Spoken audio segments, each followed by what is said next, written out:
सहाफ़ी यहाँ मौजूद हैं, आप सबका मैं इस प्रेस कॉन्फ्रेंस में स्वागत करता हूँ। मेरे साथ मेरी पूरी टीम बैठी है यहाँ कांग्रेस की तरफ से। आज की प्रेस कॉन्फ्रेंस का मकसद था कि जो पहला असेंबली में सेशन हुआ, बजट सेशन के बाद मेरी आज आपसे बात करने का मन था कि मैं आप पत्रकार बंधुओं से बात करूं और आपसे बताऊं कि बजट सेशन में क्या रहा। मेरे एमएलए बनने के बाद ये दूसरा ऐसे सेशन था, लेकिन जो बजट के लिहाज से ये पहला सेशन था और लोगों ने बड़ी उम्मीद के साथ वोट डाला था। और एक एमएलए का काम क्या होता है, MLA member of legislative assembly, और लोग एमएलए को वोट डालकर असेंबली में भेजते हैं। जहां एमएलए का काम डेवलपमेंट एक्टिविटीज़ को सुपरवाइज करना होता है, वहीं लोगों की मुश्किलात को असेंबली के अंदर उठाना भी एमएलए की सबसे पहली जिम्मेदारी होती है, क्योंकि ये पहला सेशन था। और अगर आप देखेंगे, अगर आप इस पूरे सेशन की कार्रवाई देखेंगे, तो मैंने कोशिश की है कि जितने भी मुद्दे, खासकर मेरी इस कॉन्स्टिट्यूएंसी के, मेरे इस खिता पीर पंजाल के, वो मैंने उठाने की कोशिश की है। चाहे उसमें डेवलपमेंटल एक्टिविटीज़ हों, चाहे उसमें मेरे गुजर बकरवाल भाइयों के मुद्दे हों, पहाड़ी कम्युनिटी के मुद्दे हों, एससी कम्युनिटी के मुद्दे हों, ओबीसी कम्युनिटी के मुद्दे हों, चाहे रिजर्वेशन का इशू हो, या फिर रजौरी पुंछ को पीर पंजाल रीजन को टूरिज्म मैप पर लाने की बात हो, चाहे रजौरी के अंदर एक इंटरनेशनल स्टेडियम बनाने की बात हो, जो भी मुद्दे थे, जो जनता के साथ जुड़े हुए मुद्दे थे, उनको मैंने उठाने की कोशिश की है। आप देख सकते हैं कि इससे पहले भी असेंबली में आपने लोगों को चुनकर भेजा, लेकिन जितना मुझसे हो सका मैंने हर दिन लोगों के इश्यूज उठाने की बात की। और वो जब डिफरेंट मिनिस्ट्रीज की ग्रांट थी, तो जो गरीब आदमी के साथ गुजर बकरवालों को, जो खाना बदोश लोग हैं, 5-5 मरले का प्लाट देने की बात हो, चाहे रीजनल वाइज अगर हम बात करें मेरी अपनी कॉन्स्टिट्यूएंसी की, तो डूंगी नाले में जो जितने मसले थे मैंने उनको भी उठाने की बात की। मैंने डांगरी में डिग्री कॉलेज और नियाबत की बात की, मैंने पलमा में हाई सेकेंडरी स्कूल की बात की, मैंने रिलीजियस टूरिज्म को प्रमोट करने की बात, चाहे वीर भद्रेश्वर मंदिर की बात हो, चाहे साईं जान मोहम्मद साहब की ज़ियारत को वहाँ टूरिज्म एक डेस्टिनेशन बनाने की बात हो, ये सारे मुद्दे मैंने असेंबली के अंदर उठाए हैं। ये मेरे लोगों की ताकत है। ये गरीब अवाम जिन्होंने मुझे वोट देकर असेंबली में भेजा, आज एमएलए मैं नहीं, एमएलए मेरी गरीब अवाम है। तो मैंने कोशिश की है कि मैं उन मुद्दों को वहाँ उठाऊं। चाहे शहर की बात करें तो मैंने मिनी सेक्रेटरीट का मसला उठाया। यहाँ कितने देर से हमारी रजौरी जब इंटर करते हैं तो वहाँ बोर्ड लगा Rajouri the land of king, लेकिन सारे शहर का कूड़ा जाकर हम बस स्टैंड के पास वहाँ डंप करते हैं। वो मुद्दा भी मैंने असेंबली के अंदर उठाया। और मुझे मेरे साथी, मेरे लोग कहते थे कि ऐसा कोई मुद्दा है जो आपने असेंबली में ना उठाया हो, चाहे डेली वेजर्स का मुद्दा हो, चाहे कंट्रेक्चुअल लेबर्स का मुद्दा हो, सीजनल टीचर्स का मुद्दा हो, टीचर कम्युनिटी का मुद्दा हो, डॉक्टर्स के मुद्दे हों, कोई भी मुद्दा ऐसा जो कि जनता के साथ जुड़ा हुआ, वो मैंने उठाया है। ये मेरे लोगों की फीडबैक है, लोगों की ताकत है।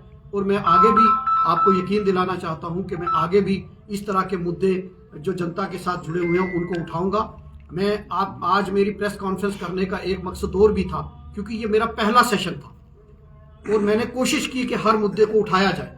लेकिन आपके माध्यम से मैं अपने परिवार के लोगों से, जो मेरे 99,000 लोग रजौरी कॉन्स्टिट्यूएंसी में और जो पूरी जम्मू कश्मीर रियासत है, उसके लोगों से मैं अपील करना चाहता हूं कि अभी भी हमारे 3 दिन बाकी है और आगे भी हमारे सेशन आएंगे। आप मुझे सुझाव दीजिए, आप मुझे बताइए कि कौन कौन से मुद्दे जो शायद अभी भी उठाने की ज़रूरत है, जो रह गए हैं, ताकि मैं उनसे भी, आज मैं आपके माध्यम से सभी से अपील करता हूं कि ये जो मैंने आज प्रेस कॉन्फ्रेंस की है, इसके माध्यम से मैं आपसे अपील करना चाहता हूं कि आपके जो मुद्दे हैं, जो आप चाहते हैं कि मैं उनको तर्जमानी करूं, उनको मैं असेंबली में उठाऊं, वो मुद्दे भी आप मुझे बताएं ताकि मैं उनको भी असेंबली में उठा सकूं। और मैंने जो ख्वाब देखा है कि पिछले 70 साल से जो रजौरी पुंछ के साथ डिस्क्रिमिनेशन हुई है, इसके लिए हमने आवाज़ उठानी है और इसके लिए असेंबली में आपने देखा कि हर दिन आवाज़ उठाएगी।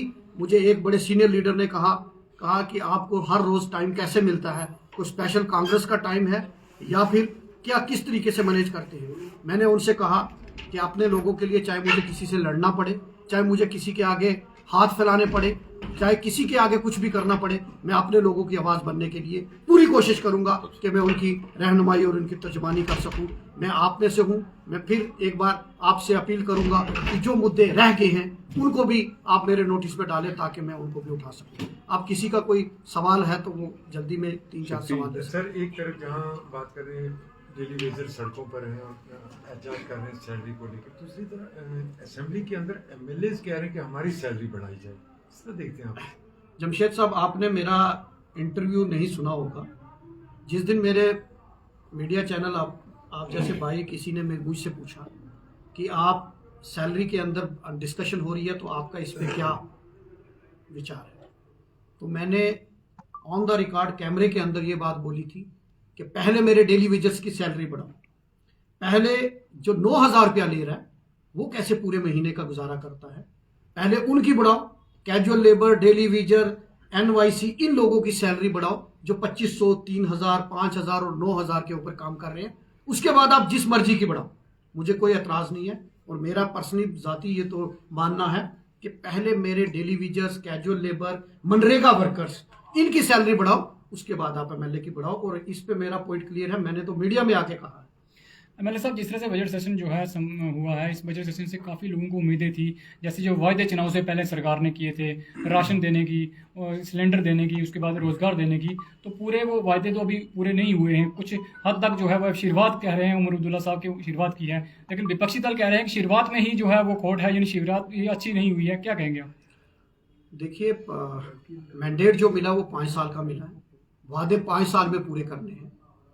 और कोई भी जब बजट, ये पहला बजट है, आखिरी बजट है, और ये 7 साल जो जख्म दिए गए हैं भाजपा द्वारा या केंद्र सरकार जो दिल्ली के अंदर है, उन्होंने जो जख्म दिए हैं, जख्म इतने गहरे हैं कि इन पे मरहम लगाते लगाते इनको भरने में समय लगेगा। जो विपक्षी दल कहते हैं, मैं उनसे पूछना चाहता हूँ, आपने डेली वेजर्स क्यों नहीं पक्के किए? आपने नया जम्मू कश्मीर बनाया 7 साल में, आपने डेली वेजर्स का दुख क्यों नहीं दिखा? अगर आज भी एसपीओ तो आपके पास, वो पुलिस डिपार्टमेंट तो आपके पास है, आप अगर लद्दाख में उनकी सैलरी बढ़ा सकते हैं तो आपने जम्मू कश्मीर की बढ़ा दीजिए। किसने आपके हाथ रोके? आप अगर 370 को खत्म कर सकते हैं, आप 35A को खत्म कर सकते हैं, आप किसी को भी PSA लगा के जेल में डाल सकते हैं, तो डेली वेजर्स को पक्का करने अगर उनका दर्द आप समझते थे तो आप कर देते। लेकिन ये मगरमच्छ के आंसू हैं और चोर मचाए शोर। वो उनको, मैं आपको बता दूं, उनको जम्मू कश्मीर से प्यार है, लेकिन सिर्फ उसकी ज़मीन से, यहाँ की बिजली से, यहाँ के नेचुरल रिसोर्सेज से। आम आदमी के साथ उनको कोई प्यार नहीं है। तो ये वो तो बोले ही ना। JJM स्कीम में वो असेंबली के अंदर कहते थे घोटाला होता है, घोटाला होता है। और पहली बार मैंने देखा बीजेपी के लोग जो अपनी बर्बादी पे तालियां बजाते हैं।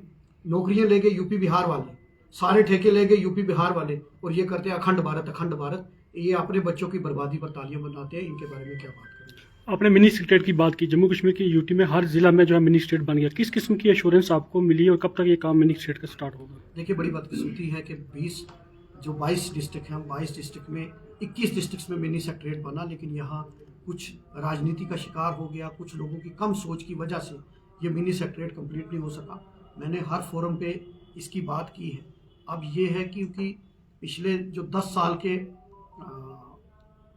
पाप हैं उनको साफ करते करते थोड़ा समय लगेगा, और इसमें मैं कोशिश ये कर रहा हूँ कि अभी हम इस पे, मैंने चीफ मिनिस्टर साहब से भी टेकअप किया है, लेकिन अब जो पहली जगह है, मैं तो कह रहा हूँ कि वहाँ बने, लेकिन वहाँ कुछ सबजुडिस मामला है, तो मैं इसको ज़्यादा लिंगरान ना करते हुए इसको हमने टेकअप किया कि जल्द से जल्द इसका जो भी करना है जल्द से जल्द करें, ताकि 3, 4, 5 साल में इसका काम कंप्लीट हो, ताकि लोगों को परेशानी ना हो। मेडिकल कॉलेज में 65% जो है वो असामियाँ खाली हैं, उस पर भी बात हुई है, तो किस तरह की अश्योरेंस दी गई है असेंबली के अंदर? देखिए वो पोस्ट हैं, चाहे मेडिकल कॉलेज में डॉक्टर्स हैं, चाहे वो उसमें इंजीनियर, चाहे वो पैरामेडिकल स्टाफ्स हैं या डेंटल डॉक्टर हैं, ये सारी पोस्टें, ये इस पे तो मैंने क्वेश्चन भी पूछा था और असेंबली में उनको जितनी पोस्टें हैं वो रेफ़र कर दी गई हैं पीएससी को, और फास्ट ट्रैक बेसिस पर उनमें फास्ट ट्रैक बेसिस पर उस पर रिक्रूटमेंट हो जाएगी। और एक बात मैं ऐड करना चाहता हूँ,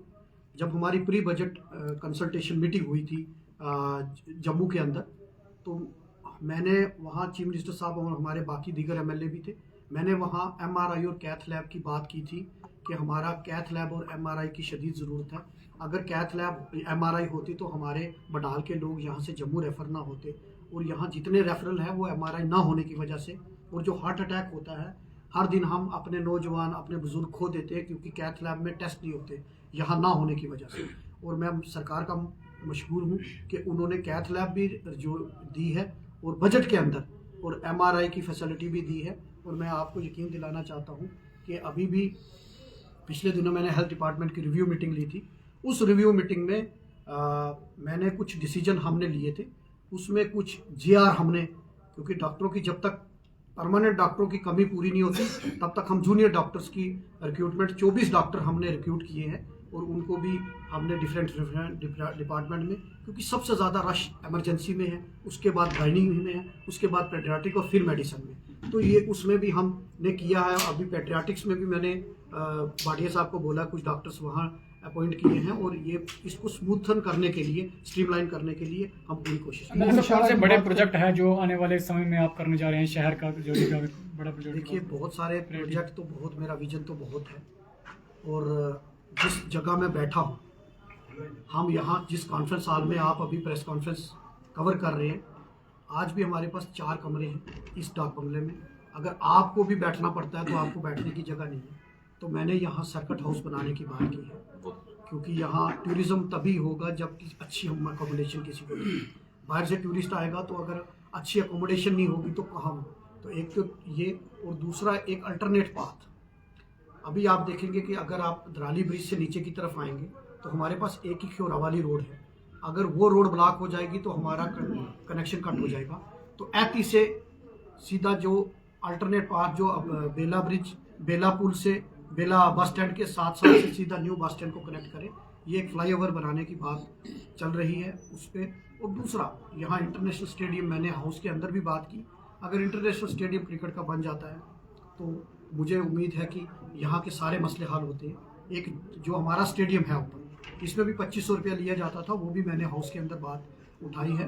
तो ओवरऑल जो इस एक बदले की नहीं बल्कि बदलाव की राजनीति और आम आदमी की बात, पहली बार लगा कि असेंबली के अंदर भी आम आदमी की बात होती है। और मुझे बड़े लोग कहते हैं कि जनाब आपने हमें 70 साल हमें वोट देते हो गए हैं, लेकिन पहली बार ये लगा है कि कोई हमारी बात भी असेंबली के अंदर, जैसे डांगरी के लोग मुझे कहते हैं, डांगरी भी असेंबली के अंदर डिस्कस हुआ, सुसालकोट डूंगी भी डिस्कस हुआ, पलमा भी डिस्कस हुआ, गुज्जर बकरवालों की बात भी वहाँ हुई, माइग्रेशन टीचर्स की बात भी हुई, मतलब हर कम्युनिटी की बात हमने असेंबली के अंदर की है।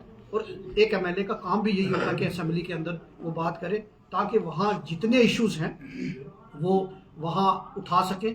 और ज़्यादा एक एमएलए, आपने देखा कि 70 साल में आपने लोगों ने वोट डाले हैं, लेकिन कोई भी एमएलए वहाँ बैठ के, मैं नहीं कहता अपनी तरफ से उन्होंने द बेस्ट किया, मैं क्योंकि मैं बदले की राजनीति नहीं बदलाव की राजनीति करने आया हूँ, मैं किसी, उन्होंने अपनी हैसियत के हिसाब से, अपनी कैपेसिटी के हिसाब से किया, अच्छा काम किया, हर आदमी ने किया। लेकिन मैं ये कहता हूँ कि असेंबली जो फोरम है वहाँ हमें लोगों के मुद्दे उठाने, इसीलिए उन्होंने हमें चुनकर भेजा है, तो मैंने अपनी तरफ से कोशिश की है कि मैं उनके मुद्दे उठाऊँ। और